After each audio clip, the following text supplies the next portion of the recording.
We want you to just lighten up. We want you to realize that even when it feels like something bad has happened, even when it's something that is much more intense than an awning that is malfunctioning, maybe it's something going on with your body or with your relationship or with someone that you care about, we want you to know that if you can find a way of reframing the story so that you can laugh about it and mean it rather than cry about it and mean it, you move closer to the vibrational escrow where all of your solutions are. And do you know that every time you deal with some real life situation, you ask for an improved life experience. And as you ask for an improved life experience, it's there for you, waiting for you to become a vibrational match to it. You've just got to find a way of telling the story in a way that feels increasingly better to you. And the thing that we want you to understand is, when you get into that place where you have decided that nothing should ever go wrong in your life, you're on the wrong side of creation, because here in this environment in which you are creating, there are all kinds of options that give you the clarity about what you want. We want you to lighten up and stop asking yourself to be on the cusp of perfection at all times. It's not logical in this contrasting world in which you live. We just want you to take what's happening lighter. We want you to release the tension within you and stop holding yourselves to perfect standards, and instead accept that this magnificent life in which you are living is always working to accommodate you. Always working to accommodate you, no matter how it looks. No matter how it looks. Sometimes the things that in the moment of them seem the darkest and the worst, and the most unjust, the most unfair, the most inappropriate, sometimes those things are the things that cause you to put the biggest deposit into your vibrational escrow. And when you lighten up as time goes by, you are served so by that contrasting experience. And we're not encouraging you to go out and get into trouble just so you can fill up your escrow. There's plenty there. You got enough going on there to keep you happy for 20 or 30 lifetimes. We're just saying, don't freak out when you're in the middle of a what is that causes you some distress. Just do your best to tell the story from where you are in an improved state of being until you bring yourself to a place of speaking of trouble as past tense, of trouble as something that is so rare, of trouble as something that you almost look fondly upon, because it is true in every case. The trouble that you've lived has caused the beingness that is you. There are people, even right here in this room, who have chronic thoughts of despair. There are people all around you who have pretty chronic thoughts of frustration and overwhelmment. You have established these emotional set points where you've been observing what is, and what is changes so slowly, to really get what's over here in your vibrational escrow, to get the abundance that is there, millions and millions of dollars already gathered for each of you, to get the things you want, the clarity, the life experiences, the fulfillment, the sense of who you are. It is such a short vibrational distance from where you are.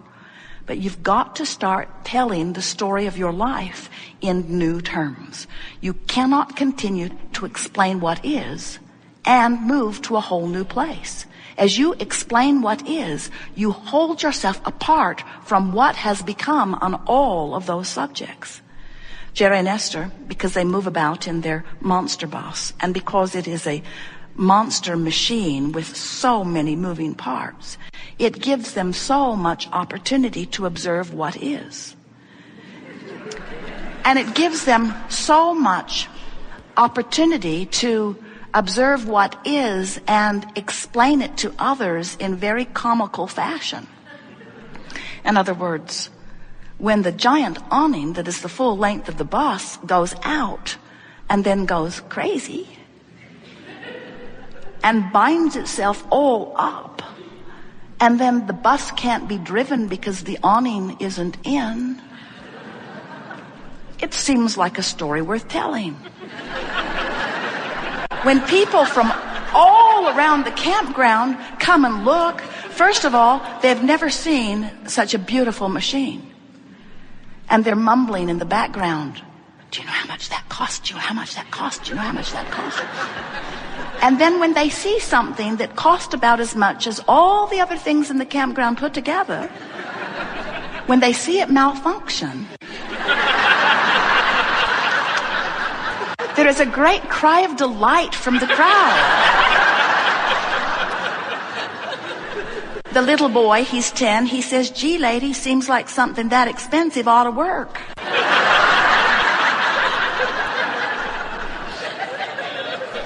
And Esther says, "That's exactly the story I tell. It ought to work. And there is a deep-seated resentment somewhere within me that it isn't working. It's like a conspiracy. It's like a universal conspiracy, or at least the manufacturers of the coach. They have put little time bombs in this bus. And they've planned it just right at the most inconvenient of opportunities." Well, of course, you all know that Esther needs to tell a new story. She can't find what she is looking for in anything as she is looking at what she does not want. And many say, "But Abraham, it's reality. Don't we sort of kind of have to face reality?" They certainly couldn't drive around with their awning hanging out. And it wasn't in, don't they have to face that reality? And we say, of course you have to face reality. But the emotional slant you put on it is what matters most. Now, Jerry and Esther, they were laughing. They were having a good time. Except when Jerry went to get his tools, the bin where the tools are wouldn't open. Something's wrong with the lock. And the little boy says, "Gee, mister, seems like something that costs this much ought to open." So Jerry got his only tool, a hatchet. And he climbed up on the ladder and began pounding on the piece that seemed to be the culprit. And then the awning began to move, but because it was all tangled up in the back awning, it was making more of a problem. So he's shouting at Esther, "Stop the awnings from moving." But the machine that operates the awning is not working. And Esther has a panel of buttons on the wall. There are 16 of them that operate the awnings. And they all say different things in code. Curbside forward, curbside middle, curbside rear, retract, extend. There were so many options. And in a moment of panic, Esther could do nothing other than push all of them. So the awnings are moving out and in, and the campers are delighted. And Esther is laughing so hard she pees her pants.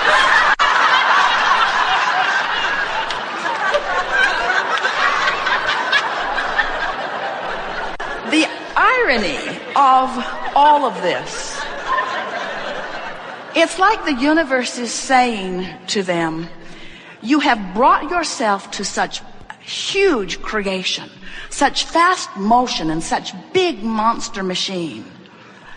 And when you get a little out of alignment under those conditions, a whole lot can go wrong all at once." Jerry and Esther were delighted when all of a sudden the awning seemed to come to its senses and it just stowed itself. It put all of the pieces back just in the way that it was supposed to, and it stowed itself. And as Esther was talking to technical support back at the plant, who didn't know anything about these awnings because it's only the second bus that they've ever been on, the man said, "Push the button and see what happens." And Esther said, "In your dreams. I'm never pushing that button again as long as I live." So what we're getting at here is that stuff happens, doesn't it? Things happen that you can't not give your attention to. When we say don't face reality, that has to sound like madness, because there are things that you have to look at. There are things you have to do. There are things you have to do that you don't want to do. You are in situations sometimes that you have to deal with. But what we are getting at here is, if you will tell the story that lifts your energy, this story that we told you, even though it was about reality, lifts energy. In other words, there was nothing serious going on. Everyone was having a wonderful time. Jerry and Esther, they didn't even have much trauma, because the trauma was immediately replaced by what they needed to do. And as they began to become solution-oriented, they actually began to enjoy the adventure. And they have dozens of new camping friends. And so Esther said to Jerry that they're on their way. As soon as they leave here, they're going to drive steadily to the place where this bus was born. And they know that those people will restore it. There's something that is out of whack in its electronic system that is affecting many things. And they'll fix it. Esther knows that they will fix it. And she says to Jerry, you know, the feeling that I have and the attitude that I want to project to them is, I know that you can fix this, and I am so appreciative that you can and will. And she remembers that last time she was on her way back there with things on her list, not this many things. With things on her list, her attitude was not one of appreciation, it was one of blame. It was one of, it shouldn't be happening, rather than, I'm appreciative that you're going to be able to do something about it. That small difference in the story that she's telling. In other words, she had a conversation with a man that she's talked to many times, and he's never been open and fun with her. And they were laughing so hard that Esther had to stop at a rest stop so that she could continue the conversation. In other words, she can feel that her vibration about this has shifted, and therefore her resolutions are on her doorstep. So here's this vortex swirling with all things wanted by you. And here's you over here holding yourself apart from it by the habit of thought, by the thought you keep thinking, by the chronic thought, by the drum you keep beating, by the online chat group that you will respond to, by the stuff that you are reading and talking, by the things that you're keeping alive with your conversations with your friends. You are holding yourself, not meaning to, not wanting to, apart from who you've become. So now let's say that you are in a state of frustration. Oh, now not so far from your vortex. And in frustration, this vortex is every now giving you a glimpse of something you want. In fact, every now and again, you get a feeling of exhilaration. You sort of get an idea about something. You're closer to the vortex and you're feeling better. Once you get to a place where you are feeling the slightest little bit of hopefulness about this thing that you want, you are so within range that now the universe is starting to give you clues, little hints of things. You say, oh, I'm being tested. Things begin to show up. You begin to see exactly what you want being driven by someone else. You are in the vicinity, and we want to say to you that once you reside pretty systematically, nearly chronically, in an attitude of hope, you're close enough now that the universe is giving you enough evidence of your close proximity to what you want that now you're almost inside the vortex. And when you find a little bit, only a tiny, tiny, tiny little bit of belief, you're in. You're in. And in the moment that you move within vibrational range, now things start showing up. Things show up all over the place. You begin to feel the cleverness and the clarity and the power of your beingness. Now, most of you are moving in and out of your vibrational escrow all day, every day, depending upon the subject. There are some subjects you're so far away, nobody wants to talk to you about that anymore.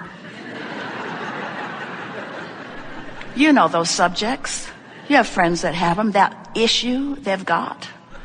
And they always, no matter what you're talking about, they manage to bring the conversation around to that issue. If you keep beating the drum of where you are in relationship to what you want, you just hold that tension. Now, there are other subjects that you feel more hopeful about, and so the universe is yielding some things to you relative to some subjects and not so much on others. And it all has to do with your relationship to who you have become. However, we want to say to you that your usual attitude about one thing or the other is consistent enough that you have a pretty steady relationship.